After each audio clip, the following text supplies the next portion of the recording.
네, 4월 30일 목요일입니다. 진짜로 금요일 같은 목요일이네요. 내일 휴일이어서 그런지 목요일 여의도 인사이트로 이어가겠습니다. 금시공 대표이신 장호진 대표의 인사이트와 함께합니다. 대표님 안녕하세요. 네, 반갑습니다. 네, 네. 오늘 옷 얘기부터 해도 될 것 같다. 옷 그죠? 얘기요? 옷이 너무 네. 잘 어울려요. 아, 그런가요? 네, 네. 그거 오늘 네. 협찬 받은 겁니다. 네. 그러니까 저도 금방 갈아입고 왔는데 제가 그것도 입은 스트라이프가 있나요, 것과 이렇게? 맞아요. 저는 스트라이프. 제가 입은 것과 같은 브랜드 옷이죠. 맞습니다. 어반트? 네. 그 반팔 어제는 그 박병창 이사님께서 그 똑같은 셔츠를 입으셨는데 그 위에다가 이제 자켓을 입으셨고 대표님은 또 그대로 입었는데 어떠세요, 느낌이? 제가 볼 때는 상당히 시원해 보이고 잘 어울리는데요. 네, 네. 시원합니다. 근데 또 반팔이니까 제가 네. 일부러 자켓을 안 입었어요. 네. 보여드리려고. 보여드리려고. 네, 이런 그래서 느낌이구나라고 하는. 네, 약간 뭐 이렇게 서서 보면. 어머나. 네, 반팔로. 네.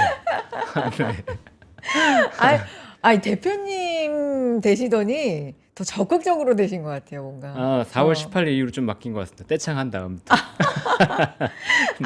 그 강연회에서 노래하신 이후부터 보기 좋습니다. 어쨌든 조금 이따가 셔츠에 대해서는 좀 더 안내해 드릴 텐데 요거 저희가 좋은 가격으로 또 가지고 온 어반트 셔츠입니다. 제가 입은 게 이제 스트라이프고 또 반팔 입으셨는데 여름용으로 저희가 구성을 이렇게 해서 가지고 왔으니까 이따 또 자세하게 안내를 해드리겠습니다. 자, 여의도 인사이트 오늘 장호진 대표님과 함께 하는데 대표님 오늘 시장 어떻게 보셨어요? 4월 마지막 거래일이었는데 네. 뭔가 그러니까 어제도 그런 얘기를 이건희 대표님하고 한 적이 있는데 이게 종가가 뭐 예를 들면 0.5% 상승, 0.6% 상승 이러면 숫자로 미미하잖아요. 근데 이게 오늘 빠질 것 같다가 그렇게 결국 오르면 기분이 좋은데 네. 뭔가 초반에 좋다가 하락하면 이거 왠지 기분이 나쁘다 이런 얘기를 했었거든요. 오늘 장 초반에 또 기록도 세우고 괜찮았었잖아요. 근데 결국에는 좀 하락이었는데 어떻게 보셨는지 궁금하네요. 장 초반에 왜 이렇게 세지라는 생각을 좀 했었어요. 그래요. 네네. 왜 이렇게 셀까라는. 물론 이제 빅테크 기업들 실적 때문에 반도체가 나쁘지는 않겠다라는 생각을 좀 했었는데 반도체도 밀렸죠. 네. 전체적으로 시장을 봤을 때 어제 FMC 분위기가 그렇게 좋은 것도 아니었고 가장 부담인 건 유가였거든요. 네, 유가가 이제 110달러 딱 치고 갔는데 이게 이렇게 오르는 건 조금 애매하다라는 생각했었는데 막판에 외국인이 엄청 밀더라고요. 네, 그러면서 우리가 또 3일 연휴니까 거기에 대한 부담이 지금 있었던 것 같습니다. 그래서 저는 지금 시장을 보면 이런 얘기를 좀 하고 싶어요. 예행 연습. 어디에 뭐에 대한 예행 연습일까요? 네, 흔들리는 것에 대한 예행 연습. 또 흔들어요. 3월에 그렇게 흔들리고 그거는 이제 전쟁에 대한 했는데. 이슈로 흔들렸다 네네네. 그러면 이제 잘 보시면 오늘은 유동성이 좀 빠져나간 거잖아요. 결국은 그 유동성이 빠져나갈 때 섹터에서 완전히 정말로 실적이 좋거나 아니면 그 테마가 살아있는 게 아니면 쭉 밀리는 게 보였죠. 그러니까 유동성의 힘이라는 게 얼마나 중요하다는 걸 오늘 시장이 보여줬다고 생각을 하거든요.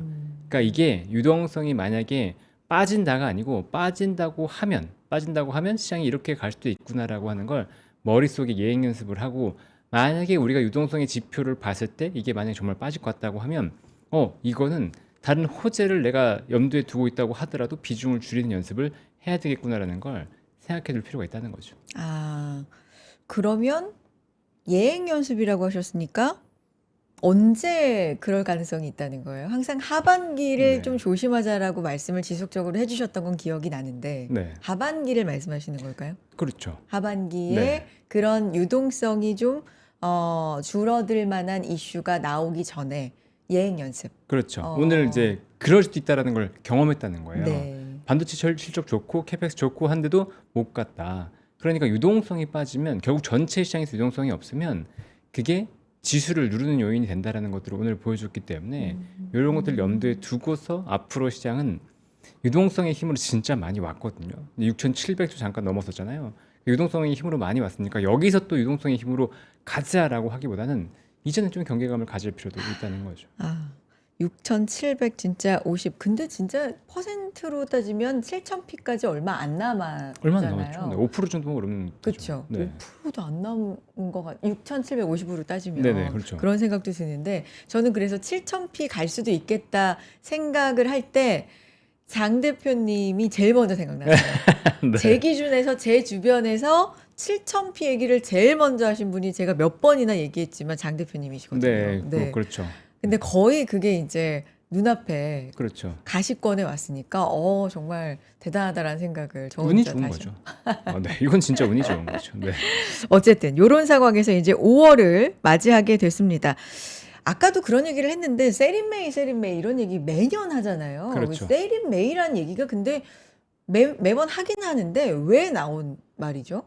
일단은 그 1분기 실적 발표 시즌이 끝나고 나면 네. 거기에 대한 모멘텀이 좀 많이 끝나는 게 있죠. 그리고 보통 시장이 이제 상반기가 우리나라가 특히나 그런데 우리나라가 이제 상반기 좋고 하반기에 좀 꺾이는 경우 상당히 많았었거든요. 그게 금투세가 아니고 그 양도세 이슈가 있었던 거고, 그리고 법인세라든가 뭐 이런 것들 영향도 있고 하다 보니까 보통 이제 5월이면 조정을 많이 받는다.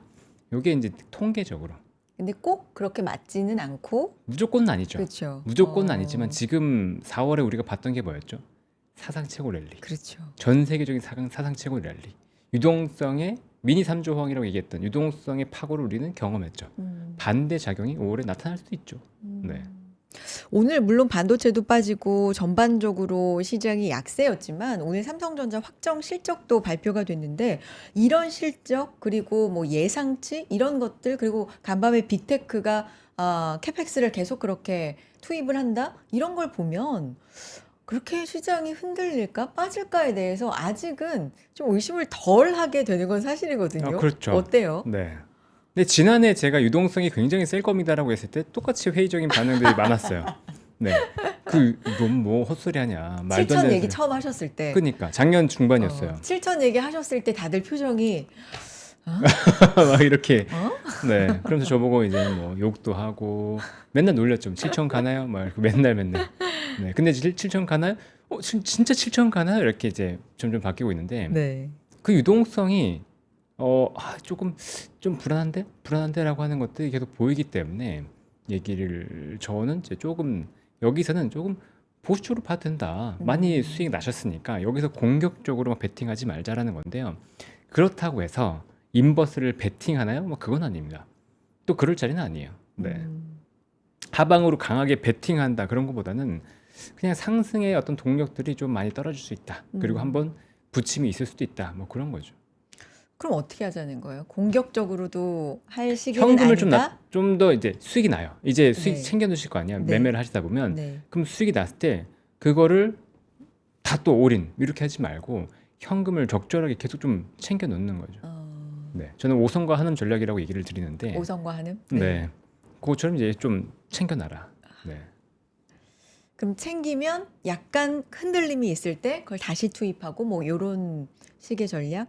뭐 그럴 수도 있고 아니면 일단 현금을 좀 더 챙겨 놓고 그냥 시장이 어떻게 하는지 볼까? 유동성이 좀 없다고 하니까 좀 볼까라고 하는 그런 생각도 굉장히 중요할 것 같습니다. 유동성 얘기를 오늘 유독 좀 여러 번 네. 방송 초반인데도 하시는데 뭔가가 포착된 부분이 있는 거예요? 유동성이 그렇게 줄어들고 있어요? 유동성이라고 하면 이제 가장 먼저 봐야 될 걸 뭘로 혹시 생각하세요? 유동성? 네. 시중에 유동성의 지표. 이제 흐르는 돈이니까 글쎄요. 금리도 봐야 되겠고. 네. 네. 유동성의 예탁금도 보고. 유동성의 실체는 대출입니다. 대출. 네. 유동성의 실체라고 하는 건 얼마만큼의 대출이 이루어지냐. 그래서 돈이 얼마만큼 풀려 있고 그게 얼마만큼의 가속도로 우리가 돈이 돌냐가 중요한 거죠. 그러면 좋다. 대출. 그럼 대출의 근간은 뭐냐? 지급준비금이에요. 지급준비금. 네. 뭐 은행들이 그렇죠. 가지고 은행의 있는. 지급준비금이 네. 얼마만큼 갇혀 있냐가 대출의 핵심이 되는 거죠. 그래서 항상 연준에서는 지급준비금을 관리하려고 합니다. 근데 지급준비금 레벨이 SVB 사태 기억나세요? 네, 실리콘밸리. 네, 뱅크. 실리콘밸리 뱅크 네. 사태가 벌어졌을 때 그때 지급준비금이 2.8조 달러까지 내려갔을 때였어요. 그때 한번 충격이 팡 발생합니다. 그리고 작년 11월에 우리가 시장이 한번 무너졌던 거 기억나세요? 그때 QT 종료를 불러일으켰고 종료와 동시에 RMP라고 해서 리저브 매니지먼트 프로그램을 진행을 했어요. 왜? 지급준비금이 너무 낮아졌다. 그때도 2조 8천억 달러 정도 됐었어요. 지금 레벨이 2조 9천억 달러 정도 됩니다. 네. 그러니까 지급준비금 레벨이 낮아져 있어요. 네. 그러면 이걸 높이기 위해서는 뭐 양적 완화를 한다던가 아니면 다른 정책을 편다던가 아니면 재무부가 돈을 쓴다던가 뭐 여러 가지 일들을 할 수 있겠죠. 근데 문제는 지금 연준이 두 손 두 발이 묶여 있다는 거예요. 연준은 두 가지를 보죠. 인플레이션과 고용을 봅니다. 근데 고용 지표는 지금 생각보다 견조해요. 인플레이션을 봐야 되는데 인플레이션이 지금 높아요. 그쵸. 그리고 더 높아질 것 같아요. 그리고 유가가 더 올랐어요 지금. 그러면 이 상태에서 연준이 정책을 매파적 정책 말고 비둘기적 정책을 쓸 수 있나요? 어렵죠. 하반기 어려워. 이거 잘못 쓰면 진짜로 이게 하반기에 인플레이션을 기대 인플레이션을 높이면서 시장에서 한 번 더 실기할 수 있게 되거든요. 22년 같은 그런 상태가 벌어질 수 있습니다.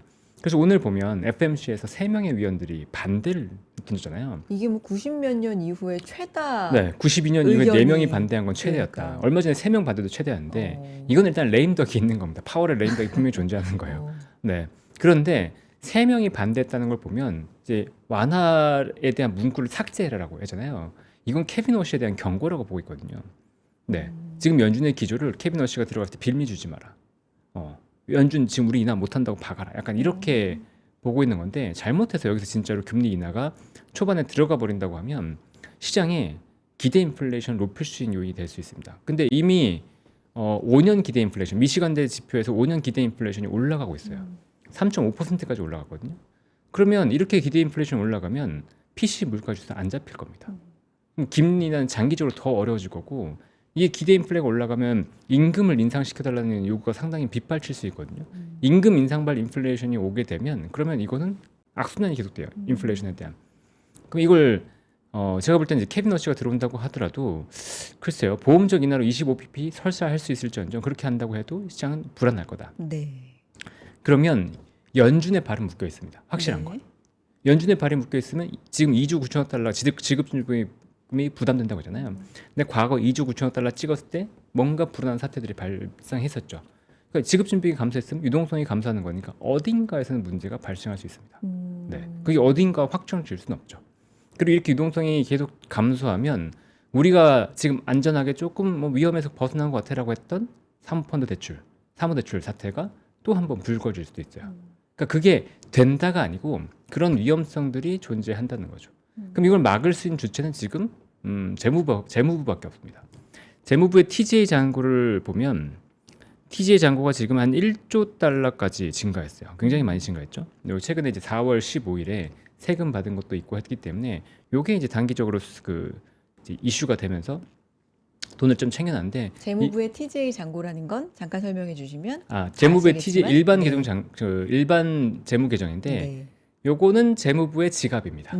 네, 재무부가 쓸 수 있는 돈, 내가 네. 세금으로 받든 네. 아니면 국채를 발행했든 그 돈을 지금 1조 달러까지 쟁여놨으니까 요 돈을 쓰면서 시장 유동성을 풀면 이 돈이 결국은 보세요. 돈이 제가 예를 들어서 뭐 재무부인데 보조금 뭐 1,000달러 드릴게요. 그러면 1,000달러가 어디로 가죠? 저한테. 은행 잔고로 가죠. 그렇죠. 은행 잔고로 가면 그게 지급준비금으로 흘러 들어가죠. 재무부에서 은행 쪽으로. 그렇죠. 네, 그렇게 흘러 들어가게 돼 있죠. 그러니까 그런 식으로 지급준비금이 좀 채워줄 수 있는 가능성은 있습니다. 네. 그러니까 지금은 TGA가 구원투수니까 조금 걱정할 거는 덜하다는 건데 네. 이게 유동성이 위험하다고 신호를 보내준 게 어디냐면 레포거든요. 작년에 그 11월에 레포금리 팡 튀어버렸죠. 이렇게 여기 차트 한번 보시면 작년에 11월에 레포금리 튀어버렸고 그때 이제 연준이 아유 큰일 났다 이거 하면서 RMP 발동하면서 이제 레포 발작이 좀 완화됐었어요. 그리고 올해 12월에 보면 4월 15일에 보면 또 한번 튑니다. 이거 강하게 튀지는 않았어요. 근데 그때가 이제 그 세금 낼 때였기 때문에 뭐 은행들이 잠깐 돈이 부족해서 레포를 땡겼다라고 볼 수 있는데 이 레포 금리가 만약에 또 튀면 시장에서 레포 발작이 있을 수 있습니다. 그러니까 그거 하나 신호로 보면서 좀 우려를 할 상황인데 다시 한번 말씀드리지만 제가 지금 시장을 다 팔아라 큰일 났다 이런 게 얘기 드리는 게 아니고 오늘 시장에서 보는 것처럼 유동성이 부족하다고 하면 시장은 언제든지 흔들릴 수 있다. 그런데 유동성이 부족해질 수 있는 이슈들이 하반기에는 분명히 존재하기 때문에 지금까지 유동성의 파도로 올라왔던 것들에 대해서 주의를 조금 기울일 필요도 있다라는 거죠. 그러니까 레포 금리 단기 자금과 관련된 이런 네. 금리들도 최근에 좀 움직임이 있다. 아니 이런 얘기를 사실 한동안 대표님 안 한 것 같아요. 안 했죠. 계속 뭐, 좋다고만 했죠. 그러니까 뭐 네. 금리 뭐 사실 사모대출 이런 얘기는 물론 가끔 했었지만 이런 것도 그냥 너무 이른 걱정이다. 그리고 별일 없을 거다. 이런 정도의 얘기였고 뭐 레포 금리도 그렇고 뭐 연준의 TJ 장고 이런 얘기를 진짜 매일매일 하던 시절이 있었거든요. 근데 네. 한동안 너무 안 했던 것 같은데 이게 다시 나왔다? 뭔가 약간 밤사이에 FOMC에서 힌트가 많이 나왔나 네네. 보다라는 거를 뭐 좀 추정을 할 수가 있는데 자료에도 좀 있길래 좀 네. 시작을 해볼까요? 일단 네. 최근에 재밌는 그 공시가 하나 있었어요. 네. 트럼프가 채권을 매입했더라. 음. 이게 그 미국의 정부에서 보면 미국의 윤리위원회라고 하죠. 거기서 너 뭐 주식이나 채권 사면 나한테 알려줘라라고 하는 게 있는데 30일에서 한 45일 내에 그걸 거래 내역을 밝혀야 돼요. 아, 네, 그 트럼프가 3월 초에 거래한 내역을 밝힌 겁니다. 네. 그게 이번에 4월 25일에 공시가 됐는데 그러니까 주식을 사는 거 밝히는 것처럼 맞아요. 채권도. 네. 네. 그런데 2026년 3월 초 기준으로 봤을 때 최소 5,100만 달러 규모의 채권을 매입했더라. 근데 좀 특이한 게 이게 레인지를 줘요. 이거를 채권을 뭐 100만 달러에서 500만 달러 사이 샀다 이렇게 구체적인 금액을 주지 않아요. 아, 그래서 최소 500만 달러, 최대 1억 6천만 달러 정도 매입했다라고 얘기가 나왔습니다. 5,100만 달러면 우리나라 돈으로 한 750억 원. 네, 1억 6천만 달러라고 한다면 뭐 2천억 원 정도. 그러니까 뭐 꽤 많은 규모. 물론 이제 트럼프 대통령의 자산이 뭐 10조 원 이렇게 되기 때문에 그렇게 큰 규모가 아닐 수도 있겠지만 지금 채권에 3월 초에 베팅했다라는 거죠. 이게 3월 3일, 3월 2일 이때 거래한 거거든요. 내역들을 보면 국공채와 회사채 많이 매수했는데 뭐 지방채, 공공기관 채권도 있었지만 보잉, 블록, 옥시덴탈, 코이브, 메이시스, GM, 골드만삭스 굉장히 많은 뭐 금융주부터 해가지고 굉장히 다양한 회사채들을 매입했습니다. 왜 샀냐라는 거죠. 근데 샀으면 돈 벌고 싶어서 사는 거잖아요. 그렇죠. 네, 그럼 돈 벌고 싶어서 사는 거면 채권을 샀을 때 돈을 벌 수 있는 건 트럼프가 이거 만기까지 가져갈 생각이 있지는 않을 겁니다. 그러면 금리가 내려가야 돼요. 그래야 가격이 올라가니까. 그렇죠. 네. 그러니까 두 가지 시나리오가 있습니다. 네. 금리가 내려간다는 시나리오는 일단 3월 초에 샀다면 개전 초기예요. 네. 2월 27일에 때렸으니까 그러네요. 개전 초기에 유가가 올라가면서 금리가 급등했을 시기입니다. 그러니까 트럼프는 이거 금방 끝날 건데 뭐라고 하면서 이거 오버했네라고 샀을 가능성. 그러니까 싸졌다. 그렇죠. 라고 생각해서 네, 사서 이미 많이 금리가 올라가 올랐다. 있으니까 네. 그럼 난 이 금리에 사야지 뭐 네. 바보들 막 이러면서 이제 네.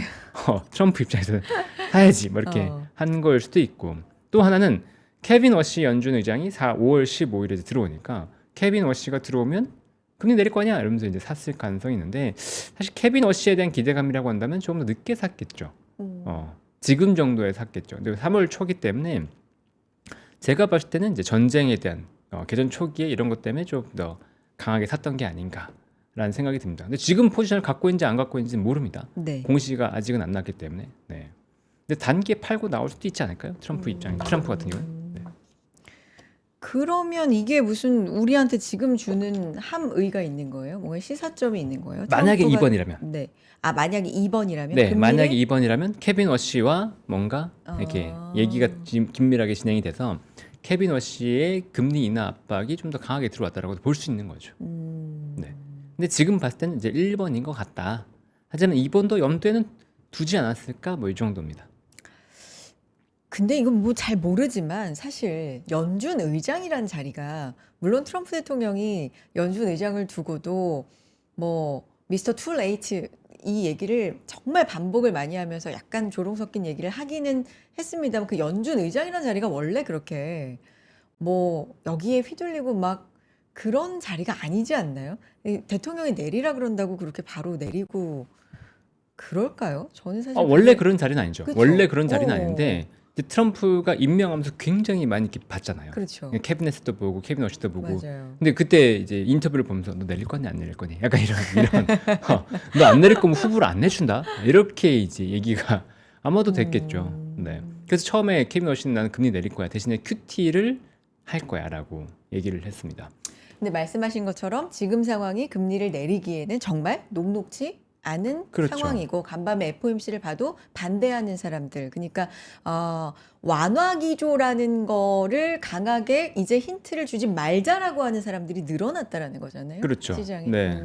매파적 인사들이 분명히 더 늘어났기 때문에 네. 매파적인 입장이 좀 더 강해졌기 때문에 네. 이렇게 본다 그러면 금리 인하는 진짜 저는 올해 쉽지 않다고 보고 있거든요. 이제 한 차례도 안 할 수도 있다. 네네. 네. 그리고 페드워치 보면 내년 한 뭐 7, 8월까지도 안 할 거라고 이제 보고 있기 때문에 금리 인하 기대감은 상당히 후퇴인 상태고 이렇게 되면 경제 주체들 중에서 대출이 많은 그런 곳들은 힘들 수 있습니다. 근데 어제 맞죠? JR 글로벌 리츠가 이제 회생 절차를 신청했잖아요. 여기가 벨기에 상업용 부동산을 갖고 있었거든요. 근데 그게 문제가 생긴 거예요. 지금 뭐가 문제냐? 코로나 시기에 제로 금리로 대출받았던 것들이 대환이 시작되는 시기입니다. 근데 네. 금리가 높아졌죠. 올라서. 네. 근데 금리가 높아지는데 지금 금리가 높아진 상태면 이 부동산이 지금 공실도 늘어났어요. 공실이 늘어나서 지금 현금 흐름이 줄어들었죠. 그럼 이 부동산의 가치는 어떻게 될까요? 이 부동산의 가치는 내려가 있습니다. 그런데 대출은 상환을 해야 되는데 대출은 다시 대환 대출 받아야 되는데 금리 높아져 있고 근데 너 이거 담보 가격을 보니까 이거 다 대출 못 해주겠다 이런 거예요. 근데 그런 상황들이 우리나라의 JR 글로벌 리츠에만 발생할까요? 그러진 않다고 보거든요. 그러니까 그것도 하나의 위험 요인 중에 하나입니다. 상업용 네. 부동산이 뇌관으로 남아 있어요. 알겠습니다. 그리고 어제 이제 그리고 오늘 우리 국내 시장 장중에도 영향을 줬던 건 지속적으로 유가입니다. 근데 사실 유가는 대표님 지속적으로 높았잖아요. 지속적으로 높았는데 최근에 네. 갑자기 급등했어요. 갑자기. 네. 그러니까 계속 $90 뭐 이렇게 언저리에 그렇죠. 계속 높게 유지가 됐던 것 같은데 이제 이게 100을 넘어서서 그렇죠. $110 이렇게 가니까 이게 갑자기 좀 그렇죠. 음, 그게 문제인 건데 네. 그게 어느 정도 문제인 건지 감이 안 오시죠. 네. 자, 이게 WTI 기준입니다. WTI가 오늘 지금 $109요. 네. 근데 4월 7일에 제일 긴장도가 컸을 때 $112까지 올랐어요. $113. 근데 지금 엄청 긴장도가 높나요? 긴장도가 엄청 높지 않아요. 전쟁이 그냥 휴전에 뭐 어떻게 될지 모르겠다. 지금 이렇게 오르는 건요, 진짜 수급 이슈입니다. 지금. 네, 정말로 수요가 너무나 이렇게 필요하니까, 너무 원유가 필요하니까 지금 이런 상황이 발생하고 있다라는. 그러니까 모자라니까. 모자랍니다. 네, 진짜 모자라요. 원유가 네. 모자라니까 가격이 오르는 수급 이슈다. 이건 정말. 그렇죠. 네. 네. 그러면 이제는 중요한 건 공급발 인플레이션 그 자체보다도 이제는 공급망 충격에 대한 우려를 해야 됩니다. 2022년에 우리가 봤던 건 공급발 인플레이션 플러스 공급망 충격이었어요. 우크라이나 전쟁. 그렇죠. 코로나로 인한 공급망 충격이 있던 상태에서 공급발 인플레이션까지 두 가지가 겹치면서 우리는 CPI가 9%까지 치고 올라간 걸 봤죠. 물론 지금 그렇게까지 치고 올라갈 거냐? 그러지는 않을 겁니다. 하지만 인플레이션이 지금 다시 뭐 4%, 5%까지 올라갈 수 있냐고 봤을 때 불가능하지 않다는 거예요. 네, 유가가 $60대에서 $20만 올라가도 인플레이션 CPI가 1%포인트 올라갈 수 있거든요. 근데 만약에 $100가 하반기에 유지가 된다 그러면 2%포인트가 올라가는 겁니다. 그러면 CPI 기준이 5%를 치게 돼요. 그러니까 이건 분명히 불안 요인이죠. 이건 지금 방금 그 WTI를 보여드렸고 브렌트유는 $114, 그러니까 과거에 $112까지 올라갔었거든요. 선물 기준. 지금 $114입니다. 현물은 더 많이 치고 올라갔었어요. $130 이렇게. 근데 선물 기준 $112였는데 3월 20일에 지금 보면 $114까지 올라갔죠. 그러니까 유가에 대한 부담이 지금 더 커졌어요. 네. 근데 시장에서는 뭐 휴전하겠지, 종전하겠지 하면서 이걸 누르고 있는 겁니다. 누르고 있기 때문에 급락까지는 안 나오고 지금처럼 유동성 빠지면서 조정 보고 약간 관망하는 정도가 되는 거죠.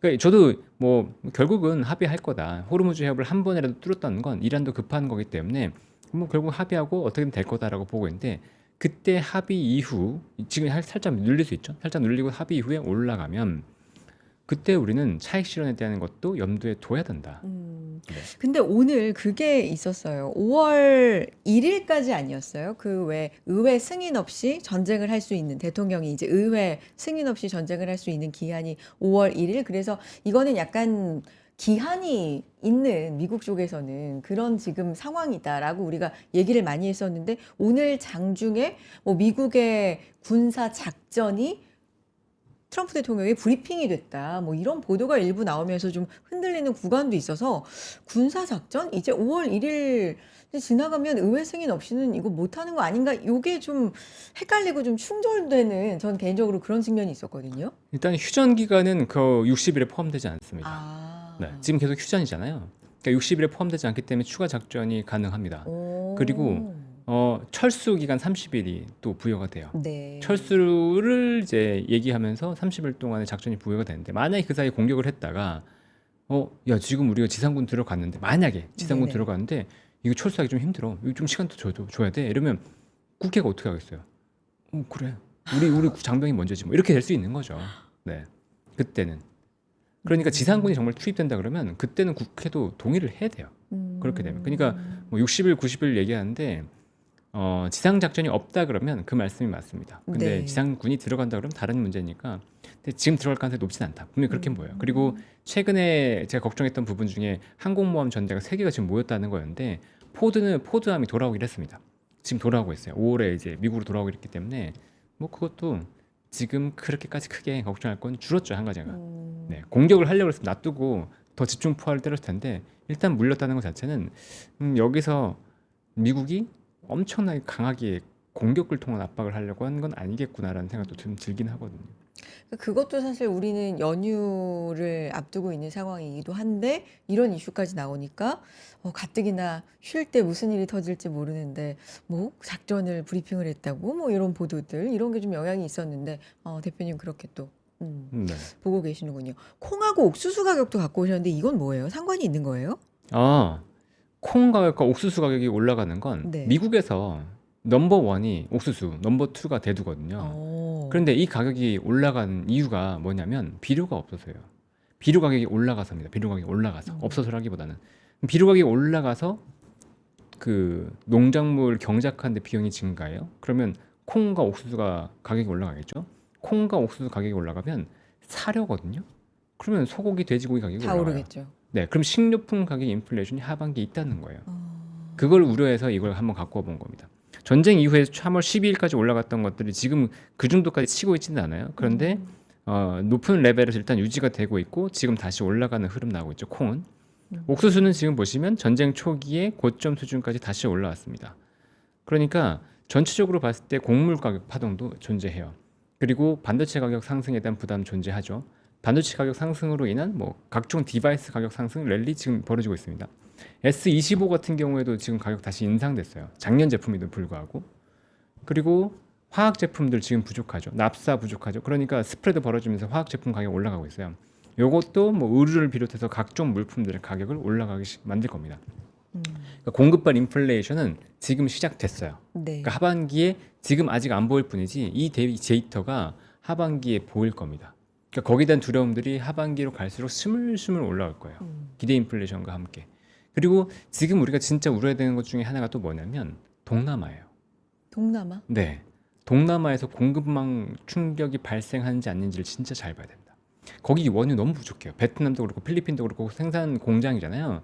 근데 거기가 원유가 부족해요. 필리핀 지금 비상사태도 선언했잖아요. 네. 그러면 공장이 안 들어가면 어떻게 되냐? 삼성전자, 그 자동차 뭐 이런 공장들이 못 들어, 부품이 안 들어가니까 그런 공장들이 못 들어갈 수도 있어요.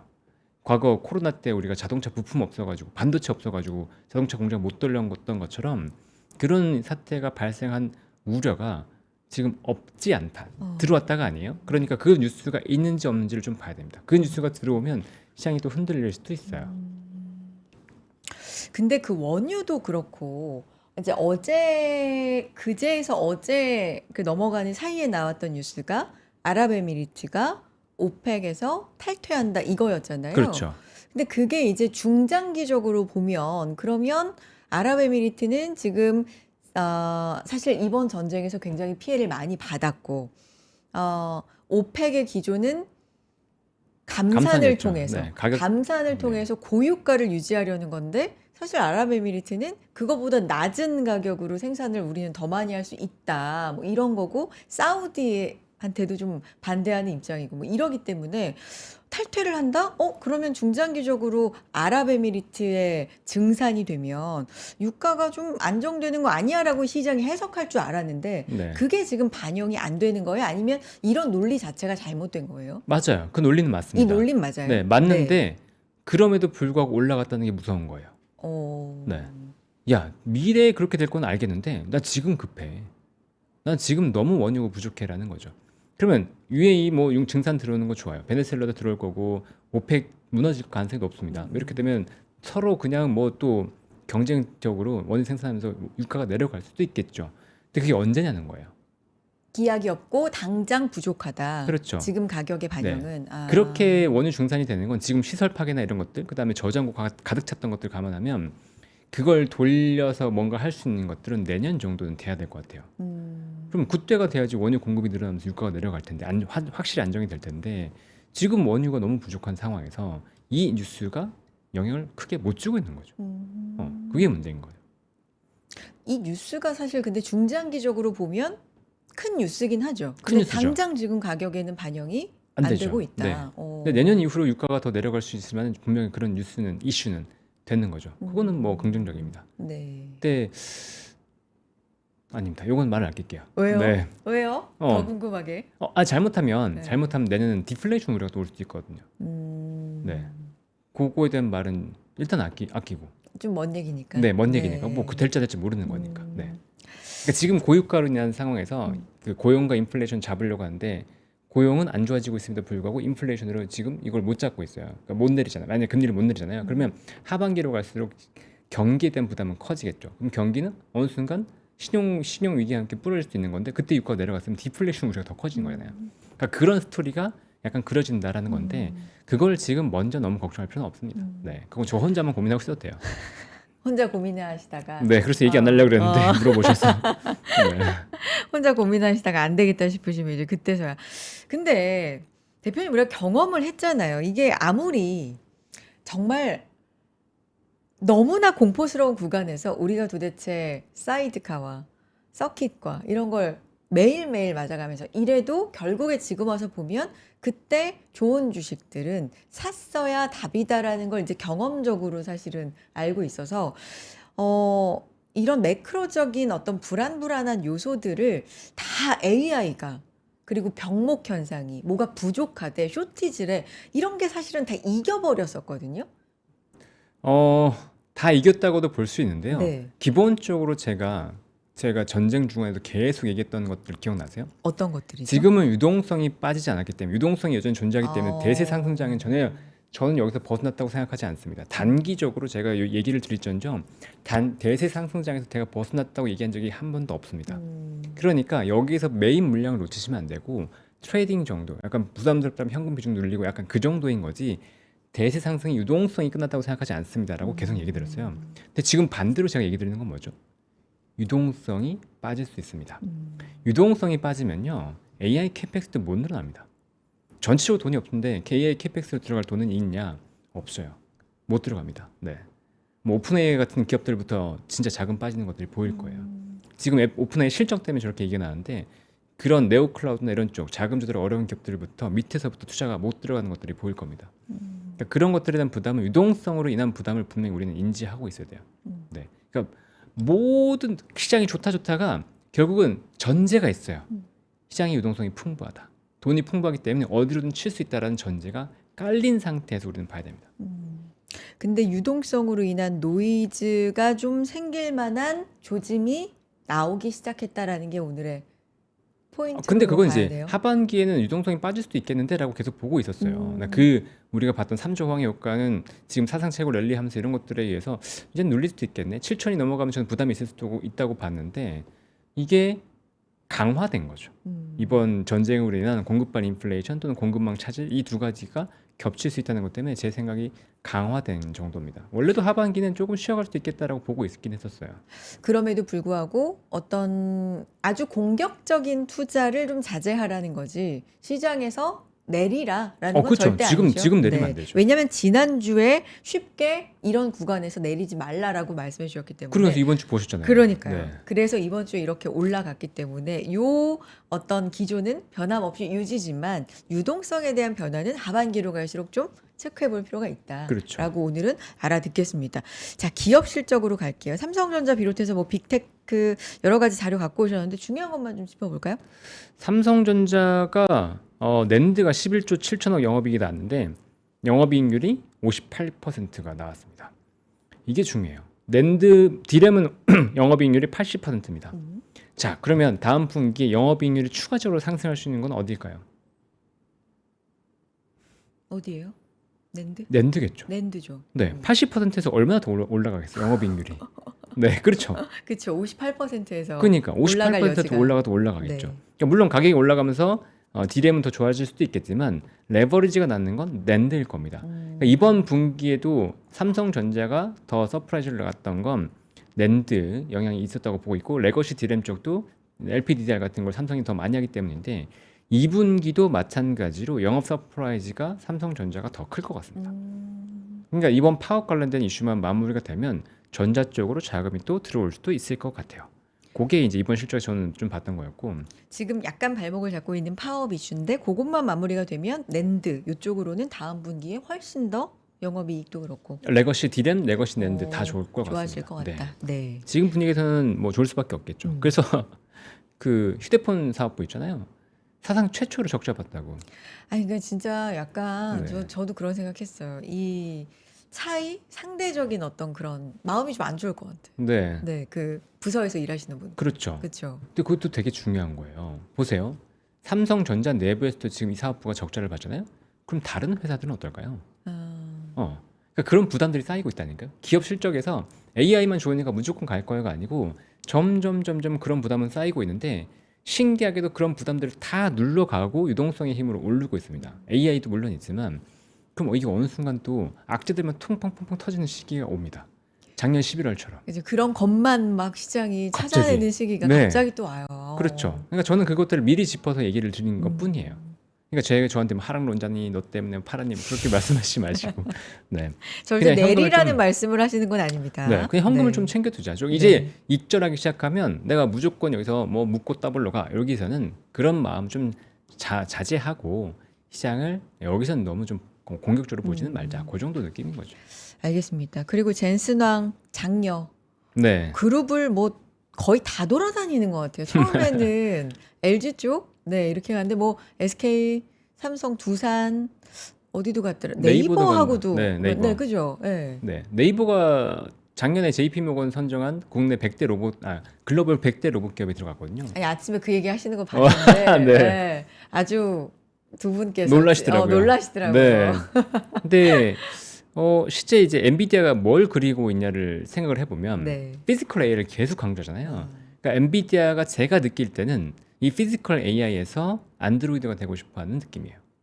그러니까 하드웨어 우리나라 잘하잖아요. 그러니까 자율주행이 됐든 로봇이 됐든 우리가 소프트웨어 판 다 깔을 테니까 이거 가지고 너희들이 하드웨어 잘 연결해서 만들어줘. 그런 느낌을 좀 받거든요. 근데 예를 들면 네. 네이버를 갔어요? 저 네. 그 기사를 찾지 못했는데 네이버를 방문했어요? 방문했냐고요? 네. 방문 예정이라는 것만 예정이에요? 봤었고, 네, 저도 아. 방문을 했다라는 기사까지는 저도 확인 못했습니다. 아니 왜냐면은 두산 로보틱스를 비롯해서 이제 스웨를 보고 주가가 올랐잖아요. 네이버는 또 오늘 못 갔어요. 오늘 밀렸죠. 한 그러니까요. 4% 밀리더라고요. 그러니까 네. 참 뭘까 그런 생각도 들어서. 그러게요. 네이버는 실적 발표하고 우리 밀리더라고요. 네. 근데 지금 네이버 쪽으로 자금이 안 들어가는 거는 뭐 부정할 수 없는 사실이긴 하죠. 네. 네. 근데 구글이 음. 이번에 검색에서 너무 잘 됐어요. 그게 네이버에 좀 부담이 된 것 같은 느낌이 들거든요. 구글. 네. 근데 네. 구글이 검색이 잘 된 이유가 제미나이를 너무 잘 섞었다는 거예요. 그러니까 옛날에 검색을 하면 예를 들면 뭐 홍선에 뭐 이렇게 치면은 그냥 이제 여러 명 막 나오는데 홍선의 아나운서 정말 예쁜 사람 뭐 이렇게 치면 특정돼서 나올 수 있다는 거잖아요. 그러니까 아. 어려운 질문을 소화할 수 있게끔 해주는 게 AI다. 아우 예 그렇게 들어주셔서 감사합니다. 네. 그래서 구글이 검색 광고 늘었다는 거예요. 아. 이걸로 인해서. 그러면 야 이거 누가 타격받지라고 보면 네. 네이버의 검색이 또 영향을 받을 수 있는 거니까 뭐 그런 것들의 영향도 조금 있지 않나 싶습니다. 알겠습니다.